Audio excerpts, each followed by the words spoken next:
Comment ça va YouTube? Vous vous rendez compte de ce décor?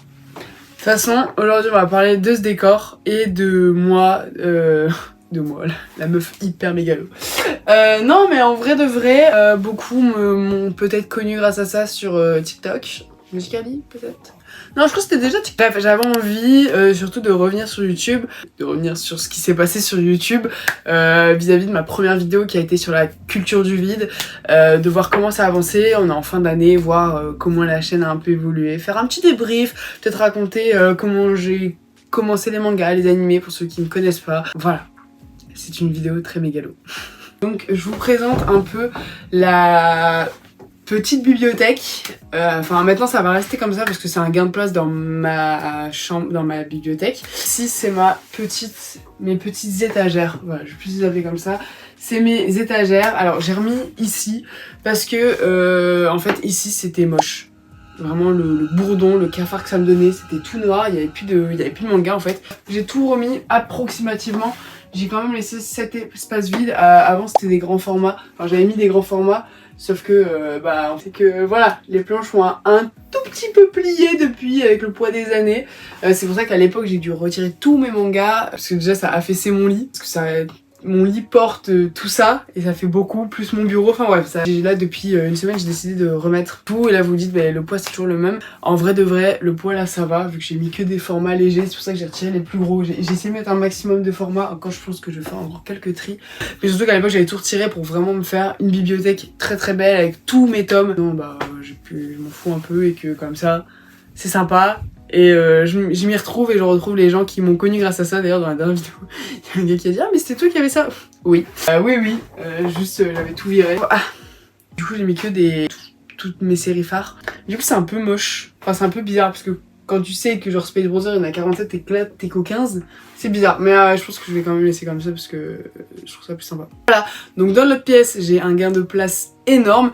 Et ici ça s'est embelli quand même vachement. Voilà, c'est tout pour cette histoire de décor. Par comment est venu ce décor, peut-être. Et pourquoi j'ai lancé cette chaîne YouTube. Moi, à l'époque, en fait, j'ai commencé sur TikTok. Au début, sur TikTok, je parlais que de manga. Sauf que mon contenu s'est élargi sur plein de choses. Sur la cuisine, sur le mannequinat, sur le sport, sur mon lifestyle. Et dès que je parlais de manga, ça plaisait beaucoup moins. Un moment dans la rue... Ça m'a marqué, c'était il y a un mois, hein, ou même un peu plus, mais bref, j'ai entendu quelqu'un, il a dit « Oh, c'est la meuf de TikTok, elle nous casse les couilles avec ses mangas !» Il dit ça alors que sur TikTok, j'en parle même plus. Bref, c'est pas grave, j'ai ravalé mon ego. Non, là, j'ai inspiré. J'ai ravalé mon ego et j'ai eu des périodes où j'en consommais beaucoup moins, j'en achetais beaucoup moins, j'en lisais beaucoup moins et je m'étais mis à lire des romans aussi qui ont pris aussi une place importante dans ma vie en tant que collectionneuse et même dans mon plaisir personnel. J'ai lu beaucoup de romans et les romans commençaient aussi à prendre beaucoup de place dans cette chambre. Enfin j'ai vraiment un trou noir sur exactement comment ça s'est passé précisément. À mon âge, c'est très très grave, mais on en reparlera. Mais j'ai eu ma bibliothèque dans l'autre chambre qui s'est agrandie au fur et à mesure. Au début, c'était juste un petit carré. Je sais pas si je retrouverai des photos. Donc j'ai eu cette bibliothèque. Je sais plus, après j'ai tout vidé. Après j'ai pu, enfin... Bref, j'ai arrêté d'en parler sur TikTok et moi j'ai arrêté d'en consommer vraiment beaucoup, j'en parlais plus trop. Et puis d'un coup d'un seul, sur YouTube, je me baladais sur l'avenue, le cœur ouvert à l'inconnu, et je suis allée sur une vidéo YouTube d'un mec qui m'a montré sa manga, je ne saurais plus dire qui quoi, et je sais que pendant une semaine, je suis devenue ma boule. J'ai commencé à regarder des vidéos, j'en consommais, enfin, je sais plus ce qui se passait, mais je suis devenue folle. Pourquoi? J'ai commencé vraiment à m'intéresser au manga. Et en fait, je me suis rendu compte que j'avais une culture du vide, que je connaissais rien, que parfois j'avais lu sans même savoir. Genre, j'ai un exemple très concret, je vous le sortirai après, mais c'est flagrant. Et j'étais comme ça, j'étais mais non, mais c'est pas possible d'être connue comme la meuf au manga. Et d'être comme ça, genre c'est pas possible. Et même moi, c'était frustrant. Et j'ai eu une nouvelle partie de moi, tu vois, à l'époque j'ai commencé les mangas, mais genre... C'était un peu train de la hype, genre. Je sais pas, si, j'étais une petite passionnée, mais j'étais pas en transe quand je lisais un manga, quoi. Je sais pas, j'ai pas de suite, ça serait une sans fin. Bref, voilà, maintenant elle a 2 fois plus d'ambition et 2 fois plus de possibilités. Il faut plus d'argent surtout. D'un coup, je suis devenue folle. J'ai commencé à acheter je sais plus quoi. J'étais devenue obsédée pour avoir Calibre Circus, Space Browser. J'en ai plein d'autres, mais j'aurais pas les Rainbow d'ailleurs. Mais bref, je suis devenue malade. Je me suis fait une checklist de tout ce que je voulais avoir. J'ai calculé combien ça me coûtait si j'avais toutes les séries que j'ai rêvé. Enfin, grosse folle. Et j'ai commencé à faire ma petite première vidéo, un haul. Parce que les hauls, ça marche bien. On va pas se le mentir, ça marche très bien les hauls, je sais pas. Voir les gens dépenser leur argent, ça fait kiffer les autres, c'est vrai, c'est clair, c'est net. Non mais c'est tout.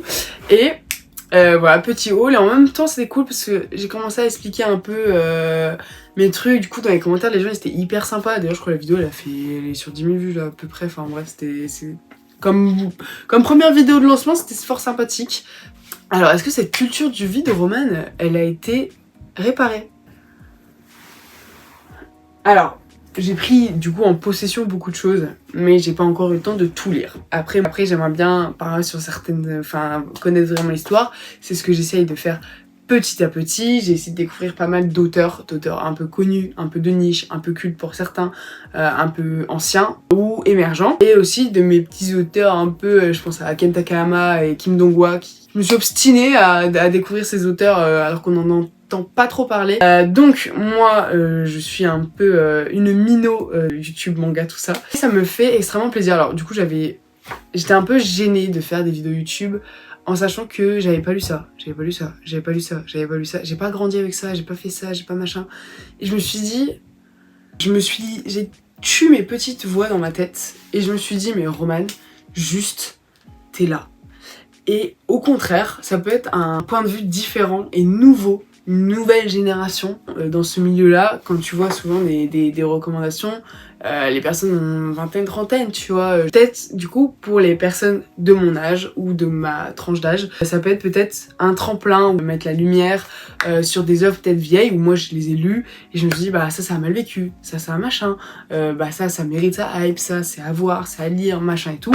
Du coup d'avoir un œil nouveau sur des séries dont tout le monde parle, des séries de niche ou des auteurs de niche genre Matsumoto machin, Matsumoto, Shinzo, Kago, Keigo machin, enfin tout ce beau monde, d'essayer de moi découvrir de mon côté ce qu'ils ont fait et savoir si ça match encore, de prendre le train en cours et d'avoir un point de vue nouveau, c'est tout, c'est tout. C'est le seul but de ma chaîne, de nouveau. C'est exactement ce que je me dis et depuis que je le vois de cette façon, je me dis mais en fait carrément genre tranquille, t'as le temps, t'as tout le temps de découvrir. Genre, eux ils l'ont découvert à 15 ans comme toi, c'est juste que maintenant bah, ils sont beaucoup plus vieux mais en soi vous aurez le même parcours à la longue. Et en fait bah oui. Après là du coup je parle que de manga, mais moi entre temps j'ai quand même découvert pas mal de romans, de BD grâce à Glénat qui m'envoie leurs BD, ça c'est un truc de malade. Donc ça permet d'avoir, quand tu vois t'as pas envie de lire un manga ou machin, t'as un roman graphique, t'as un livre, quand tu veux une lecture un peu plus dense, un peu plus centrée, plus longue, moi du coup ce qui est bien c'est que je ne me suis pas arrêtée qu'au manga, malheureusement.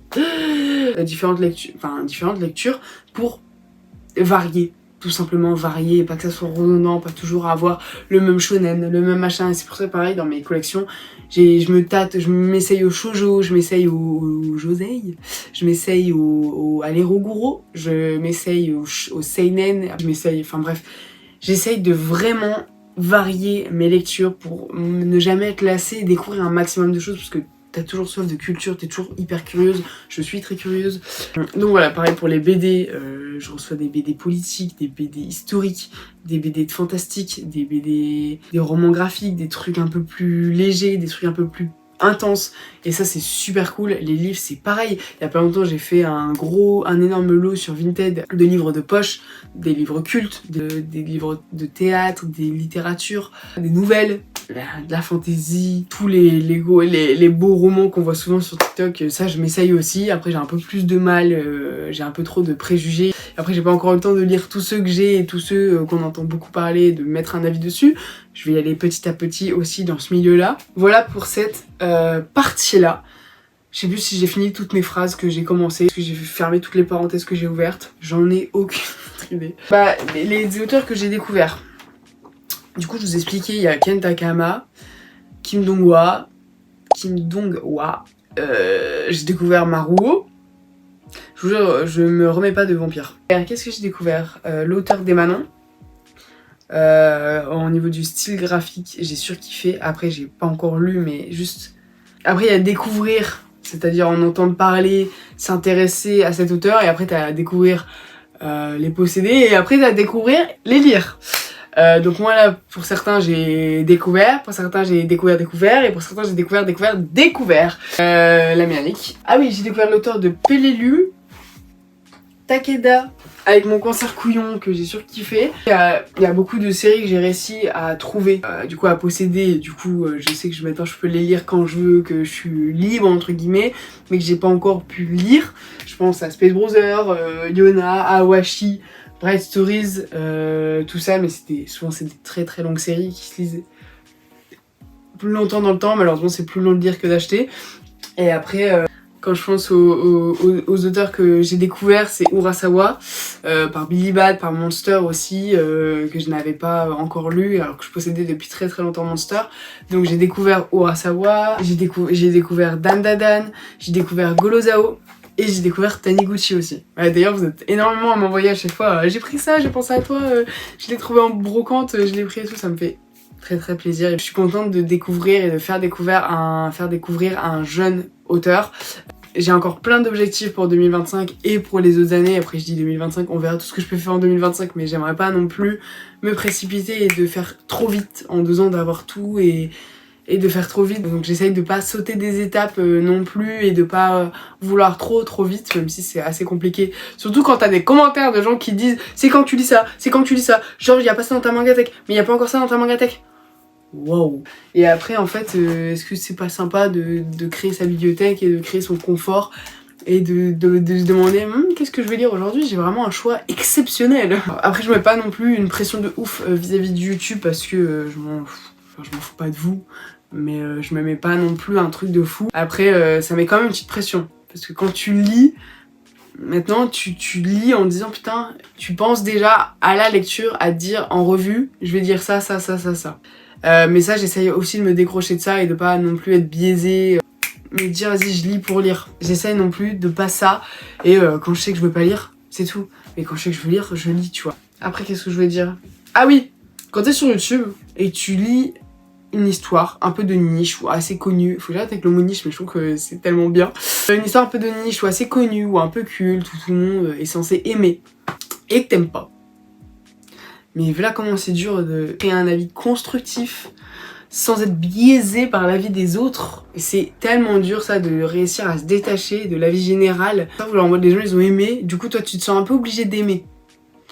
Ça aussi c'est un sujet important à aborder. Je sais pas, j'aborde plein de sujets, c'est ouvert, la discussion est ouverte. Les réseaux, alors j'ai pas parlé de moi, comment je m'étais lancée sur les réseaux, mais en gros j'ai commencé à regarder les animés pendant le confinement, comme tout le monde je pense. Voilà, j'ai regardé One Piece, Naruto, Attaque des Titans, Fairy Tail, Full Metal, mon animé préféré d'ailleurs, Dragon Ball, Jojo. Bref, j'ai regardé vraiment tous les animés classiques au classique, vraiment.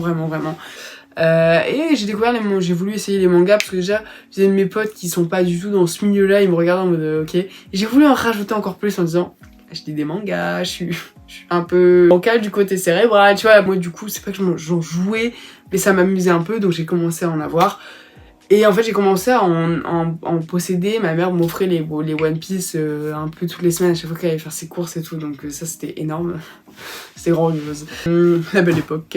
Et j'ai commencé à en avoir pas mal, enfin petit à petit j'en accumulais, et moi j'ai commencé à faire des book hauls conséquents à l'époque.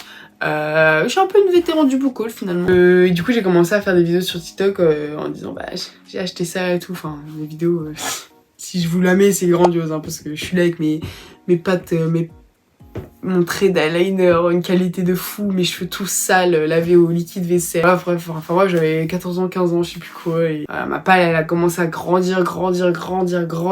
Parce qu'à l'époque, j'étais lycéenne, collégienne. J'avais des soirées tous les week-ends, je prenais pas le temps de lire quoi, j'avais ma vie dehors avec mes amis. Et après, petit à petit, j'ai commencé à vraiment m'intéresser beaucoup à la lecture, moins à l'achat. Après, petit à petit, moins à la lecture, moins à l'achat. Et puis là, depuis peu, à fond dans la lecture, à fond dans l'achat. Et là, j'essaye d'être un peu moins à fond dans l'achat, beaucoup plus dans la lecture, et c'est un peu ma période là du moment. Donc. Puis j'ai toujours aimé la lecture aussi, moi les Kindra Girl, Lou, Les Étoiles de Nossaid, que je vous conseille évidemment, c'est un roman magnifique. C'est trop bien, c'est ce qui m'a remis un peu dans la lecture d'ailleurs ça. Et dans les mangas, c'est One Piece qui m'a mis dedans, en commençant à acheter One Piece. Après ça a suivi par Kingdom, après ça a suivi par les intégrales que je trouvais sur Vinted, je pense à Bleach, je pense à Naruto, mais ça sera une autre vidéo de tout ce que j'ai pu trouver sur Vinted, de les occasions et de calculer combien j'ai économisé, combien j'ai économisé. Voilà, je pense avoir bien parlé, la vidéo c'est que moi qui va parler de but en blanc. Mais c'est pour ça que j'ai lancé cette chaîne. J'espère que ça vous intéresse. Si mon contenu futur, passé, présent, vous a intéressé, vous intéresse, abonnez-vous. La main sur le cœur. Activez la cloche parce que les vidéos sortent à n'importe quel moment dans la semaine. Likez, ça aide à mieux référencer. Et surtout, commentez pour faire un petit dialogue entre nous. Pour vos avis, ou vous, comment vous avez débuté, enfin bref. Merci beaucoup en tout cas d'avoir suivi cette vidéo jusque là. Si vous êtes arrivé jusque là, big boss. Bisous.